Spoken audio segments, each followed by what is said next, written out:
ಗೆಲ್ತು ಶಿಗ್ಗಾವಿಯಲ್ಲಿ ಬಸವರಾಜ ಬೊಮ್ಮಾಯಿ ಅವರಿಗೆ ಅದು ಹಿನ್ನಡೆ ಅಂತ ಹೇಳ್ತಿದ್ದಾರೆ. ಹಿನ್ನಡೆನೇ ಅನುಮಾನ ಇಲ್ಲ. Either he was over confident or he fail to understand ಲೋಕಲಲ್ಲಿ ಆಗ್ತಿರೋ ಚೇಂಜಸ್ಸನ್ನು. ಸೊ ಮಗ 13,000 ಮತಗಳಿಂದ ಕೆಲವರು ಕುಟುಂಬ ರಾಜಕಾರಣದ ವ್ಯಾಖ್ಯಾನವನ್ನು ಕೊಡೋಕ್ಕೆ ಪ್ರಾರಂಭ ಮಾಡಿದ್ದಾರೆ, ಅಲ್ಲೂ ಮತ್ತು ಚನ್ನಪಟ್ಟಣದಲ್ಲಿ ಎರಡೂ ಕಡೆಯಲ್ಲಿ.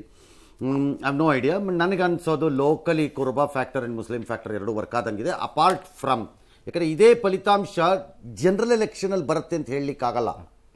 ಯಾಕಂದರೆ ಅಲ್ಲಿ ಕಾನ್ಸಂಟ್ರೇಷನ್ ಇರಲ್ಲ, ಲೀಡರ್ಗಳದ್ದು ಮತ್ತು ಹಣದ್ದು ಮತ್ತು ಡಿಸ್ಟ್ರಿಬ್ಯೂಷನ್ದು ಕಾನ್ಸಂಟ್ರೇಷನ್ ಇರಲ್ಲ ಇಷ್ಟೊಂದು. ಹಾಗಾಗಿ ಇದೇ ಬರುತ್ತೆ ನೆಕ್ಸ್ಟ್ ಟೈಮ್ ಚುನಾವಣೆಯಲ್ಲಿ ಅಂತ ನನಗೆ ಹೇಳಲಿಕ್ಕಾಗಲ್ಲ. ಕನ್ಸಾಲಿಡೇಷನ್ ಏನು ಬೇಕಾದ್ರೂ ಆಗ್ಬೋದು. ಮತ್ತು ಪಂಚಮಸಾಲಿಗಳ ಓಟು ಎಷ್ಟರ ಪ್ರಮಾಣದಲ್ಲಿ ಇವ್ರಿಗೆ ಹೆಂಗೆ ಒಕ್ಕಲಿಗರ ಓಟ್ ಪೂರ್ತಿ ಬಂದಿದೆಯೋ ಅಲ್ಲಿ ಎಷ್ಟು ಬಂದಿದೆಯೋ ಏನೋ ಲೆಕ್ಕಾಚಾರ ಹೇಳ್ತಾ ಇದ್ದು ಅದನ್ನೇ ಸರ್, ಪಂಚಮಸಾಲಿ ಓಟ್ಗಳು ಸ್ವಲ್ಪ ಡ್ಯಾಮೇಜ್ ಆಗಿದೆ ಅಂತ ಹೇಳಿ ಆಗಿರ್ಬೋದು. ಈಗ ಇಲ್ಲಿ ಒಕ್ಕಲಿಗರಿಗೆ ಹೆಂಗೆ ಬಂದಿಲ್ವೋ ಇವರು ಪೂರ್ತಿ, ಅಲ್ಲೂ ಅಲ್ಲಿ ಪೂರ್ತಿ ಬರದೇ ಇರೋ ಕಾಂಗ್ರೆಸ್ ಸ್ಟ್ರಾಟಜಿ ಭಾಗವಾಗಿ ಎಸ್ಪೆಷಲಿ ಮುಸ್ಲಿಂ ಅಂಡ್ ಕುರುಬಾ ಇದೆಯಲ್ಲ ಸರ್, ಅದಕ್ಕೆ ವಿಶೇಷ ಸಭೆಗಳು ಮಾಡಿದ್ರು. ಸ್ವತಃ ಸಿಎಂ ಮಾಡ್ತಾರೆ ಸರ್ ಅಲ್ಲಿ ಹೋಗಿ, ಅಂದ್ರೆ ಇದ್ರ ಮೇಲೆ ವರ್ಕ್ ಮಾಡಬೇಕು ಅನ್ನೋದು ಡಿಸೈಡ್ ಆಗಿ ಮಾಡ್ತಾರೆ. ಈ ಸಿ ಎಂ ಮಾಡ್ತಾರೋ ಇನ್ನೊಬ್ರು ಮಾಡ್ತಾರೋ, ಆಗಬೇಕಲ್ಲ ಅದೆಲ್ಲ ಕನ್ಸಾಲಿಡೇಷನಲ್ಲಿ. ಅದಾಗಿದೆ ಅಂತ ಅನ್ಕೋತೀವಿ ನಾವು.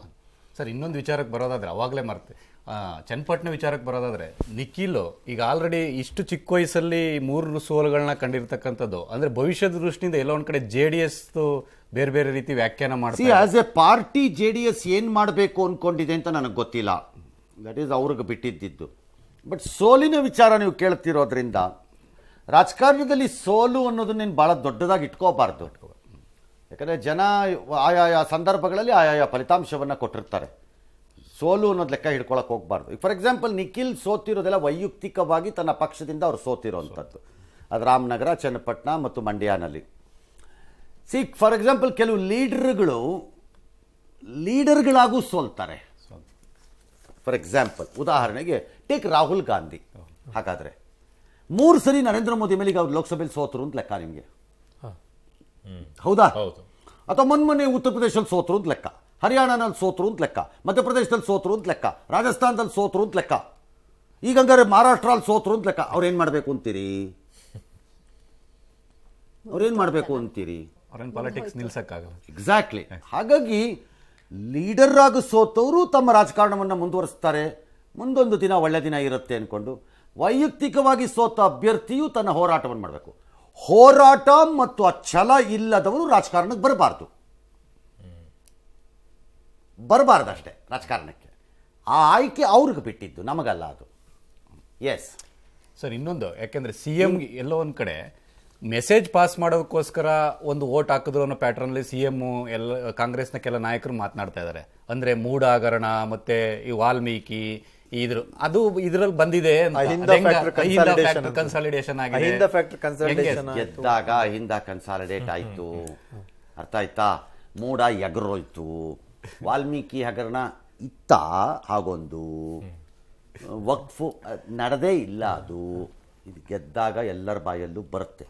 But let me tell you practically, if Congress wants to listen, ಕೇಳಿಸ್ಕೋಬೇಕು ಅಂತಿದ್ರೆ ಕೇಳಿಸ್ಕೊಳ್ಳಿ, ಕೇಳಿಸ್ಕೊಳ್ಳೋದು ಬೇಡ ಅಂತಿದ್ರೆ ಕಿವಿಗೆ ಹತ್ತಿ ಹಾಕ್ಕೊಳ್ಳಿ, ನನಗೇನು ಹೋಗಲ್ಲ. ಮೂಡ ಹಗರಣ ಇತ್ತು, ಬಟ್ ನಾವೀಗ ಗೆದ್ದು ಬಿಟ್ವಿ ಹಂಗಾಗಿ ಹೋಯ್ತು. ನೋ, ಅದೆಲ್ಲೂ ಹೋಗಲ್ಲ. ನಾ ಬರ್ಕೊಡ್ತೀನಿ ಈಗ ಅದನ್ನು. ಬಿಕಾಸ್ ಅದು ಲೀಗಲಿನೇ ಡಿಸೈಡ್ ಆಗಬೇಕು. ಲೀಗಲಿನೇ ಅವ್ರು ಗೆಲ್ಬೋದು, ನನಗೆ ಗೊತ್ತಿಲ್ಲ. Anything can happen. ಅದು ಲೀಗಲಿ ಅವರೇ ಗೆಲ್ಬೋದು, ಅವ್ರಿಗೇನೂ ಆಗದೇನೂ ಇರ್ಬೋದು, ಅವರ ಕುಟುಂಬಕ್ಕೋ ಅವ್ರಿಗೋ ಅವ್ರ ಜೊತೆಲಿದ್ದವ್ರಿಗೋ. But ultimately that decision has to come from legally, not electorally. ಇನ್ನು ಇದು ವಾಲ್ಮೀಕಿ ಲೀಗಲಿನೇ ಆಗಬೇಕೀಗದು. ಮತ್ತೆ ಇನ್ವೆಸ್ಟಿಗೇಷನಲ್ಲಿ ಏನೂ ಇಲ್ಲ ಅಂತಲೇ ಬರ್ಬೋದು, ನನಗೆ ಗೊತ್ತಿಲ್ಲ. ಬಟ್ ಅಲ್ಲಾಗಬೇಕದು. ಅದಕ್ಕೂ ಚನ್ನಪಟ್ಟಣ, ಶಿಗ್ಗಾವಿ ಮತ್ತು ಸಂಡೂರಿನ ಎಲೆಕ್ಷನ್ಗೂ ಸಂಬಂಧ ಇಲ್ಲ. ಅಲ್ಲಿ ಓಟ್ ಹಾಕಿದ್ರಲ್ಲ, ಸರಿ ಹಂಗಾರೆ ಎಲ್ಲ ತೊಗೊಂಬನಿಪ್ಪ ಪೇಪರ್ಸು ಅಂತೇಳಿ ಎಲ್ಲ ಆಲ್ ಕ್ಯಾನ್ಸಲ್ಡ್, ಓವರ್. ಯಾಕೆ?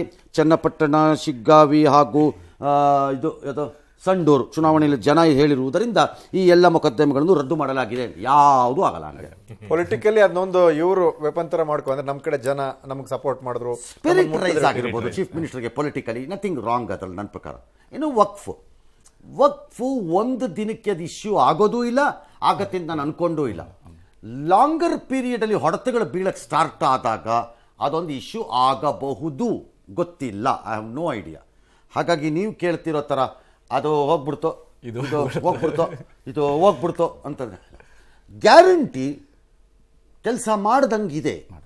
ನೀವು ಮಾಡಿಲ್ಲ ಅಂತ ಹೇಳಲಿಕ್ಕೆ ಬರಲ್ಲ. ಗ್ಯಾರಂಟಿ. ಹೇಗೆ ಲಾಡ್ಲಿ ಬೇಗನ ಮಹಾರಾಷ್ಟ್ರಲ್ಲಿ ಮಾಡಿದೆ ಅಂತ ಅವ್ರು ಹೇಳ್ಕೋಬೋದು ಬಿಜೆಪಿಯವರು, ಇಲ್ಲಿ ಇವರು ಹೇಳ್ಕೋಬೋದು ಮಾಡಿದೆ ಮಾಡಿರಲ್ಲ ಅಂತ ನಾನು ಹೇಳಕ್ಕಾಗಲ್ಲ. ಲೋಕಸಭೆಯಲ್ಲೂ ವರ್ಕ್ ಆಗಬೇಕಿತ್ತಲ್ಲ ಸರ್, ಲೋಕಸಭೆಯಲ್ಲೂ ಅದು ವರ್ಕ್ ಆಗಿರ್ಬೇಕಿತ್ತು. ಲೋಕಸಭೆಯಲ್ಲೂ ಆಗಿದೆ ಅನ್ಸತ್ತೆ ಅದು 9 ಸೀಟ್ಗಳು ಬರೋಬರಿ. ಹಾ ಆಗಿದೆ, ಸ್ವಲ್ಪ ಪ್ರಮಾಣದಲ್ಲಿ ಆಗಿಲ್ಲ ಅಂತಲ್ಲ. ಲೋಕಸಭೆಯಲ್ಲಿ ಪ್ರಾಬ್ಲಮ್ ಇದ್ದಿದ್ದು ಬಹಳ ಕಡೆ ಕಾಂಗ್ರೆಸ್ಸಿನ ಕ್ಯಾಂಡಿಡೇಟ್ಗಳಿಗೆ ಗೆಲ್ಲೋ ತಾಕತ್ತೇ ಇರಲಿಲ್ಲ, ಹಾ ಆ ರೀತಿ ಪರಿಸ್ಥಿತಿಗಳಿತ್ತು. ಗೆಲ್ಲೋ ತಾಕತ್ತೇ ಇರಲಿಲ್ಲ ಅವ್ರ ಹತ್ರ ಕ್ಯಾಂಡಿಡೇಟ್ಗಳಲ್ಲಿ. ಹಾಗಾಗಿ ಮತ್ತು ಮೋದಿ ಫ್ಯಾಕ್ಟರು ಇತ್ತಲ್ಲಿ ಒಂಚೂರು, ಹಾಗಾಗಿ ಅದು ವರ್ಕ್ ಆಗಿರಬಹುದು ಅಂತ ಅನ್ಸತ್ತೆ. ಒಂದೊಂದು ರಾಜ್ಯಕ್ಕೆ ಒಂದೊಂದು ಇರುತ್ತೆ. ಎಸ್, ಸಂಡೂರು ವಿಷಯಕ್ಕೆ ಹೋಗೋಣ. ಇನ್ನು ಕಾಂಗ್ರೆಸ್ ತನ್ನ ಭದ್ರಕೋಟೆಯನ್ನು ಉಳಿಸಿಕೊಂಡಿದೆ. ಬಿಜೆಪಿ ಅಭ್ಯರ್ಥಿ ಬಂಗಾರು ಹನುಮಂತು ಅವರು ಸೋಲನ್ನ ಕಂಡಿದ್ದಾರೆ. ಕಾಂಗ್ರೆಸ್ ಅಭ್ಯರ್ಥಿ ಅನ್ನಪೂರ್ಣ ತುಕಾರಾಂ ಗೆಲುವನ್ನು ಸಾಧಿಸಿದ್ದಾರೆ. ಈ ಮೂಲಕ ಸಂಡೂರಿನಿಂದ ವಿಧಾನಸಭೆ ಪ್ರವೇಶ ಮಾಡುತ್ತಿರುವ ಮೊದಲ ಮಹಿಳಾ ಶಾಸಕಿಯನ್ನು ಹೆಗ್ಗಳಿಕೆಗೆ ಪಾತ್ರರಾಗಿದ್ದಾರೆ. ಕಾಂಗ್ರೆಸ್ ವಿರುದ್ಧ ತೊಡೆತಟ್ಟಿರುವ ಪರಾಜಿತ ಅಭ್ಯರ್ಥಿ ಬಂಗಾರು ಹನುಮಂತು ಧರ್ಮದ ಮುಂದೆ ಅಧರ್ಮ ಗೆದ್ದಿದೆ ಅಂತ ವ್ಯಾಖ್ಯಾನಿಸಿದ್ದಾರೆ. ಧರ್ಮ ಎಲ್ಲ ಹೇಳೋದು ಮಾಡೋದೆಲ್ಲ ಹೇಳ್ಬೋದು. ಅಲ್ಟಿಮೇಟ್ಲಿ ಸೋಲೆ ಗೆದ್ದವನು ಗೆಲುವೆ, ಅದಕ್ಕೇನು ಮಾಡ್ಲಿಕ್ಕೆ ಆಗಲ್ಲ. ಬಟ್ ಲೆಟ್ ಮಿ ಟೆಲ್, ಬಿಜೆಪಿಗೆ ಒಂದನ್ನು ಸಂಡೂರಿನಲ್ಲಿ ಇರ್ರೆಸ್ಪೆಕ್ಟಿವ್ ಆಫ್ ಏನೇ ಆಗಿರ್ಬೋದು ಬಿಟ್ಟಿರ್ಬೋದು, ಗುಡ್ ಫೈಟ್ ಅದು. ನಾವು ಅನ್ಕೊಂಡಿದ್ದಕ್ಕಿಂತ ಗುಡ್ ಫೈಟ್. ಚನ್ನಪಟ್ಟಣದಲ್ಲಿ ಕತ್ತರಿಸುವ ಕೂದಲು ಸೀಳುವ ಲೆವೆಲಲ್ಲಿ ಫೈಟಿಂಗ್ ಅನ್ಕೋತಾ ಇದ್ರಲ್ಲ, ಹಂಗಿಲ್ಲ. ಬೇರೆ ಸಂಡೂರಲ್ಲಾಗಿದೆ ಅದು. 9,000 ಲೀಡ್ ಅಷ್ಟೇ. ಜನರಲಿ ವೇರ್ ಬಿಜೆಪಿ ಗೆಲ್ಲುವ ಕ್ಷೇತ್ರವೇ ಅಲ್ಲ ಅದು, ಗೆದ್ದಿಲ್ಲ ಅವರೆಲ್ಲವೇ. ಆದರೂ ಆ ಫೈಟ್ ಮಾಡಿದ್ದಾರೆ ಅಂದರೆ ನನ್ನ ಪ್ರಕಾರ he should be proud of himself. ನಾನು ಅಷ್ಟು ಒಳ್ಳೆ ಫೈಟ್ ಕೊಟ್ಟಿದ್ದೀನಿ ಅಂತ. ಸೋಲಿನಲ್ಲೂ ನಾನು ಹೇಳ್ತಿರೋದು. ಇದು ಪರಿಣಾಮವನ್ನು ಬೀರುತ್ತಾ ಅಂದರೆ ಸಿದ್ದರಾಮಯ್ಯನವ್ರ ಮೇಲೆ ಏನು ಪರಿಣಾಮ ಬೀರಲ್ಲ ಅಂತ ನನಗೆ ಗೊತ್ತಿದೆ ಪೊಲಿಟಿಕಲಿ. ಎಕ್ಸೆಪ್ಟ್ ಕಾಂಗ್ರೆಸ್ಗಿರುವ ಬಹುದೊಡ್ಡ ಚಾಲೆಂಜು CM ಬದಲಾವಣೆ ಇದೆಯಾ ಇಲ್ಲವಾ, ಇದ್ದರೆ ಹೇಗೆ, ಇಲ್ಲದಿದ್ದರೆ ಹೇಗೆ. ನನ್ನ ಪ್ರಕಾರ ಅದೇ ಅವ್ರದ್ದು ಪೊಲಿಟಿಕಲ್ ದೊಡ್ಡ ಚಾಲೆಂಜ್ ಅದು. ಬಿಜೆಪಿನಲ್ಲಿ ಎವ್ರಿಬಡಿ ವಿಲ್ ಚಾಲೆಂಜ್ ವಿಜೇಂದ್ರನ ಈಗ. ಯಾಕೆ ಅಂದರೆ ವಿಜೇಂದ್ರ ಅದು ಒಂದು ಪ್ರಾಬ್ಲಮ್ ಏನಾಗ್ತಾ ಇದೆ ಅಂತಂದರೆ, ಜನರನ್ನು ಕ್ಯಾರಿ ಮಾಡೋದ್ರಲ್ಲಿ ಲೀಡರ್ಶಿಪ್ಪಲ್ಲಿ ತನ್ನ ಪಕ್ಷದ ಒಳಗಡೆ ಈಸ್ ನಾಟ್ ವೆರಿ ಸಕ್ಸಸ್ಫುಲ್ ಅಂತ ಕಾಣಿಸ್ತಾ ಇದೆ.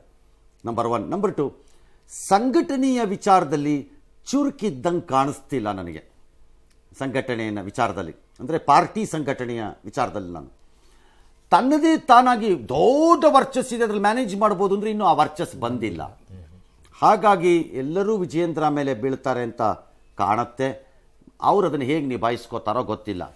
JDS ಮಾತ್ರ it's left to the former chief minister. ತನ್ನ ಪಕ್ಷವನ್ನು ತಾನು ಯಾವ ರೀತಿ ಮುಂದೆ ಸಾಗಿಸಬೇಕು, ತಳ್ಳಬೇಕು ಅನ್ನೋದನ್ನು ಅದು ಅವ್ರಿಗೆ ಬಿಟ್ಟಿದ್ದು ನನಗೆ ಗೊತ್ತಿಲ್ಲ. ಎಸ್ ಸರ್, ಬಿಜೆಪಿಯ ತಪ್ಪುಗಳಿಂದಲೇ ಈ ರೀತಿ ಆಗ್ತಾ ಇದೆಯಾ ಅಂತ ಕರ್ನಾಟಕದಲ್ಲಿ? ಯಾಕೆಂದ್ರೆ ಒಂದು ಲೀಡರ್ಶಿಪ್ ಇನ್ನೊಂದು ಬಣ. ಕಾಂಗ್ರೆಸ್ ಮಾಡಿದ ಮೂರ್ಖತನಗಳನ್ನೆಲ್ಲ ಮಹಾರಾಷ್ಟ್ರದಲ್ಲಿ ಬಿಜೆಪಿ ಕರ್ನಾಟಕದಲ್ಲಿ ಮಾಡಿದೆ. Actually they are cousin brothers. Maharashtra Congress, Karnataka BJP. ಹೌದು, cousin brothers. Brothers from different mother. ಅಲ್ಲಿ ಸರ್, ಅಲ್ಲಿ ಬಿಜೆಪಿ ಅವರು ಮಹಾರಾಷ್ಟ್ರದಲ್ಲಿ ಹೋಗ್ಬಿಟ್ಟು ಏಕ್ ಹೇ ತೋ ಸೇಫ್ ಹೇ ಅಂತ ಹೇಳ್ತಾರೆ. ಇಲ್ಲಿ ಬಿಜೆಪಿ ಅವ್ರು ನೋಡಿದ್ರೆ ಹಮ್ ಏಕ್ ನೈ ಹೇ ಸೇಫ್ ನೈ ಅನ್ನೋ ರೀತಿಯಲ್ಲಿ ನಾಚಿಕೆ, ಲಜ್ಜೆ, ಮರ್ಯಾದೆ ಅನ್ನೋದೇನಾದ್ರು ಇದ್ದಿದ್ರೆ ಅದೆಲ್ಲ ಇರ್ತಿತ್ತು. ಮತ್ತು ಬಿಜೆಪಿಯ ಹೈಕಮಾಂಡಿಗೆ ಒಂಥರ ಕರ್ನಾಟಕ ಬೋನಸ್ ಸ್ಟೇಟ್ ಇದ್ದಂಗಿದೆ ಅಂತ ಅನ್ಸತ್ತೆ ನನಗೆ ಕರ್ನಾಟಕ ಭಾಳ ಇಂಪಾರ್ಟೆಂಟ್ ಸ್ಟೇಟ್ ಅನ್ಸುತ್ತೆ ಈ ಬಿಜೆಪಿ ಹೈಕಮಾಂಡ್ಗೆ ಅಂತ ನನಗೆ ಅನ್ನಿಸೋ ನಂಬಿಕೆ ಹೊರಟೋಗಿದೆ. ಅವರಿಗೆ ಬೋನಸ್ ಸ್ಟೇಟ್ ಇದ್ದಂಗಿದೆ ಇದು ಯಾಕೋ ನೋಡಿದ್ರೆ. ಇಲ್ಲದಿದ್ರೆ which high command will keep quiet like this? ಈ ರೀತಿ ಎಲ್ಲ ನಡೀತಿತ್ತು. ಅಲ್ಲಿ ಏಕತೆಯಲ್ಲಿ ಏನನ್ನಾದರೂ ಸಾಧಿಸಬಹುದು ಅನ್ನುವ ಮೋದಿಯವರು ಎಲ್ಲಿ ಮಹಾರಾಷ್ಟ್ರದಲ್ಲಿ. ಇಲ್ಲೇನು ಇಲ್ಲಿ ಲೀಡರ್ಸ್ಗಳಿಗೆ ಹೇಳ್ತಿಲ್ಲ, ಅಲ್ಲಿ ಜನ ವಿವಿಧತೆಯಲ್ಲಿ ಸಾಗಿಸ್ತೀರಾ ಎಲ್ಲನೂ. ವಿವಿಧತೆಯಲ್ಲಿ ಮ್ಯಾನೇಜ್ ಮಾಡಕ್ ಆಗೋದಿಲ್ಲ. If they can't manage this party in Karnataka then what are you? ಹಾಗಾಗಿ it's a combination of both ಅಪ್ಪ. ಇಲ್ಲಿ ನಿಮಗೆ ಒಂದು ಪ್ರಾಪರ್ ಸೆಕ್ರೆಟರಿ ಸಿಸ್ಟಮ್ ಇಲ್ಲ, ಪ್ರಾಪರ್ ಆರ್ಗನೈಸಿಂಗ್ ಸೆಕ್ರೆಟರಿ ಇಲ್ಲ. ಈಗ ಅವರು ಇಲ್ಲ, ಯಾರೋ RSS ಅವರು ಕೂಡ ಅವರು ದೂರ ಹೋಗಿದ್ದಾರೆ. ಪಾರ್ಟಿ ಇನ್ಚಾರ್ಜು ಒಂಥರ ಕೆಟ್ಟ ಸಿನಿಮಾದ ಕೆಟ್ಟ ಅತಿಥಿ ನಟ ಇದ್ದಂಗಿದ್ದಾರೆ ನನ್ನ ಪ್ರಕಾರದಲ್ಲಿ. ಅವರು ಒಳ್ಳೆ ಸಿನಿಮಾನಲ್ಲಾದರೂ ಬೇರೆ ವಿಚಾರ ಹಂಗಿದೆ. ಹಾಗಾಗಿ ವಿಜಯೇಂದ್ರನ ಸೀರಿಯಸ್ ಆಗಿ ತಗೋಬೇಕಾ ಇಲ್ವಾ ಅನ್ನೋ ಗೊಂದಲಗಳು. ಹೋಗ್ಲಿ, ಬಿಜೆಪಿ ಲೀಡರ್ಗಳಲ್ಲಿ ಯಾರು ಇದಾರಾ? ಬೇರೆ ಪಕ್ಷ ಕಟ್ಬಿಡೋಣ ಅನ್ನೋಕ್ಕೆ ಒಂದು ಲಾಣಿ ಯಾರೂ ಇಲ್ಲ. ತಮ್ಮ ಕ್ಷೇತ್ರದಲ್ಲಿ ಗೆಲ್ಲಕ್ಕಾಗದೇ ಇದ್ದವ್ರೆಲ್ಲ ದೊಡ್ಡ ಲೀಡರ್ಗಳೇ, ಪಕ್ಕದ ಕ್ಷೇತ್ರದಲ್ಲಿ ಯಾರನ್ನು ಗೆಲ್ಸಕ್ಕಾಗದೇ ಇದ್ದವ್ರೆಲ್ಲ ಡಬಲ್ ದೊಡ್ಡ ಲೀಡರ್ಗಳು. ಹಾಗಾಗಿ they have to face it, let them face. S.